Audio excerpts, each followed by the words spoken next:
नमस्कार, खम्मा घड़ी, सत श्री अकाल, आदाब, केंचो, चिबाय, वणक्कम सभी को। आज हम बात करेंगे राजा राम मोहन रॉय के बारे में, जिन्हें हम फादर ऑफ मॉडर्न इंडिया या फादर ऑफ इंडियन रेनेसांस कहते हैं। लेकिन यहाँ एक क्वेश्चन उठता है कि ये रेनेसांस क्या है? तो देखो, रेनेसांस एक फ्रेंच वर्ड है जिसका मतलब होता है रिवाइवल होना, रीबर्थ होना। यूरोप में जब 14 से लेकर 17 सेंचुरी में क्लासिकल आर्ट और लिटरेचर का रिवाइवल हो रहा था, साइंटिफिक चेंजेस आ रहे थे सोसाइटी में, उस टाइम पीरियड को हम रेनेसांस कहते हैं। वैसे ही इंडिया में 19th और 20th सेंचुरी में social, religious, cultural, intellectual changes आ रहे थे, जिनका एम था इंडिया को मॉडर्नाइज करना, लेकिन ट्रेडिशनल वैल्यूज के साथ। तो उस टाइम पीरियड को हम इंडियन रेनेसांस कहते हैं या हम मॉडर्न पीरियड कहते हैं। लेकिन यहाँ एक और क्वेश्चन उठता है कि हम राजा राम मोहन रॉय को ही क्यों फादर ऑफ मॉडर्न इंडिया कहते हैं? तो देखो, राजा राम मोहन रॉय ने इनिशिएट किए थे social changes, religious changes Indian society में। जैसे इन्होंने अपोज किया था सती प्रथा को, चाइल्ड मैरिज को, कास्ट सिस्टम को, जिनकी बात हम आगे करेंगे।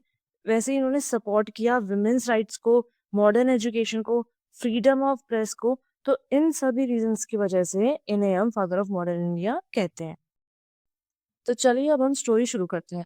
राजा राम मोहन रॉय का बर्थ 1773 में राधानगर, बंगाल में होता है। उसके बाद में ये पटना जाते हैं और वहाँ मदरसे में पर्शियन और अरबिक सीखते हैं, जिसमें उन्होंने वहाँ कुरान को पढ़ा। उन्होंने अरबिक ट्रांसलेशंस पढ़े प्लेटो और एरिस्टोटल के वर्क्स के।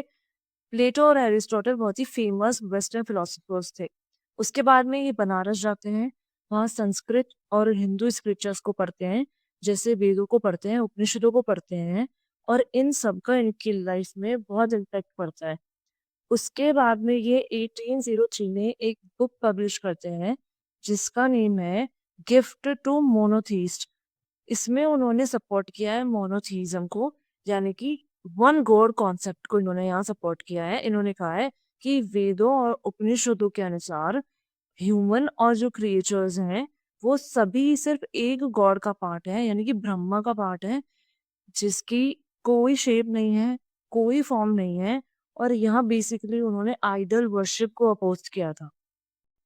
और उसके बाद 1803 में वो ज्वाइन करते हैं ईस्ट इंडिया कंपनी को, और वो काफ़ी लंबे टाइम के लिए ईस्ट इंडिया कंपनी के ऑफिशियल्स के लिए काम करते हैं एज ए क्लर्क।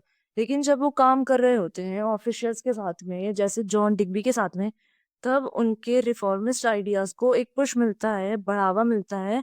और वो 1814 में एक ऑर्गेनाइजेशन फाउंड करते हैं, आत्मीय सभा, जिसका पर्पस होता है मोनोथिस्टिक आइडियाज को प्रोपोगेट करना, कैंपेन करना अगेंस्ट आइडोलेट्री।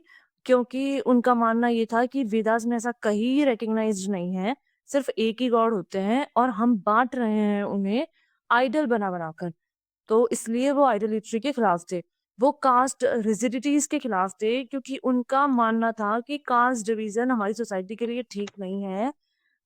एक जो कॉमनैलिटी की फीलिंग होती है, सॉलिडारिटी की फीलिंग होती है, वो खत्म हो जाती है, जो कि एक कंट्री के लिए ठीक नहीं है। हम आगे नहीं बढ़ पाते हैं। वैसे यहाँ मैं एक पॉज लेती हूँ छोटा सा। जो चीज 200 साल पहले, 300 साल पहले हमारे थिंकर्स में, रिफॉर्मर्स ने कही थी, वो आज तक हम इंडिया में अप्लाई नहीं कर पाए हैं। जैसे फॉर एग्जांपल, जैसे कास्ट को लेके हम आज भी लड़ रहे हैं, रिलीजन को लेके हम आज भी लड़ रहे हैं।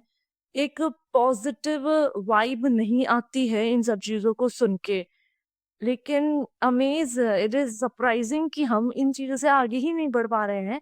हम आज भी 200-300 साल पहले ही चल रहे हैं इन चीजों की अगर माने तो इट्स हाई टाइम कि हमें इन सब चीजों से आगे बढ़ना चाहिए।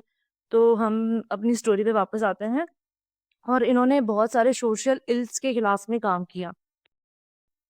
राजा राम मोहन रॉय डेविड हेयर के साथ में 1817 में हिंदू कॉलेज ओपन करते हैं कलकत्ता में।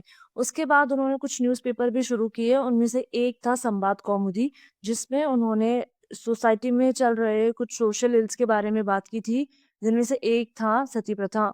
इस न्यूज़पेपर में उन्होंने इसके अबॉलिशन की बात की थी, इसके नेगेटिव कॉन्सिक्वेंसेस की बात की थी। और बेसिकली सती प्रथा जो है वो गॉडेस सती से डिराइव की गई है। जब उनके पति शिव जी की उनके पिता इंसल्ट करते हैं, तब गॉडेस सती अपने आप को जलाकर खत्म कर लेती है।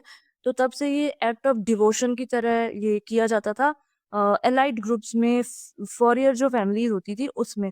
तो इसमें अगर किसी हस्बैंड की डेथ हो जाती थी तो उसकी वाइफ को भी उनकी फ्यूनरल पायर के साथ में, उसकी उनकी चिता के साथ में जला दिया जाता था, या तो उनकी इच्छा से या फिर जबरदस्ती करके। उस टाइम पे माना जाता था कि जो औरत का वजूद है वो पति से ही है, और अगर पति ही नहीं रहा है तो औरत जी के क्या करेगी। तो इस वजह से ये जो प्रथा है वो बहुत प्रीवेलेंट थी, और इसी प्रथा को खत्म करने के लिए राजा राम मोहन रॉय ने इनिशिएटिव्स लिए, और इसको खत्म करने की बात, इसको अबॉलिशन करने की बात इसमें की है, और जिसे आगे लीगली भी खत्म कर दिया जाता है। राजा राम मोहन रॉय 1828 में एक और ऑर्गेनाइजेशन फाउंड करते हैं, ब्रह्म सभा, जिसे बाद में ब्रह्म समाज कहा जाता है, और जिसका पर्पस मोनोथीइज्म को प्रमोट करना होता है। सोसाइटी में चल रहे कुछ इल्स के खिलाफ आवाज उठाना होता है, जैसे कास्ट सिस्टम को लेके, सती प्रथा को लेके, चाइल्ड मैरिज को लेके। और ये फाइनली सती प्रथा को अबॉलिश करने में सक्सेसफुल रहते हैं। और 1829 में governor general Lord William Bentinck के अंडर एक रेगुलेशन लाया जाता है, द बंगाल सती रेगुलेशन, और इसमें फाइनली लीगली सती प्रथा को खत्म कर दिया जाता है, इसे इलीगल डिक्लेयर कर दिया जाता है। उसके बाद 1830 में इनको इंग्लैंड भेज दिया जाता है, मुगल एम्परर अकबर सेकंड का एम्बेसडर बनाकर, इनवॉय बनाकर। और मुगल एम्परर अकबर सेकंड ने ही इन्हें राजा का टाइटल है जो दिया होता है। और उसके कुछ समय बाद इनकी ब्रिस्टल इंग्लैंड में किसी बीमारी के चलते डेथ हो जाती है, लेकिन इनका जो कंट्रीब्यूशन रहा इंडियन सोसाइटी में वो आज तक याद रखा जाता है। सो आई होप आपको ये वीडियो पसंद आई हो। अगर आप ऐसी वीडियोस देखना चाहते हैं तो please like, subscribe and share. Thank you.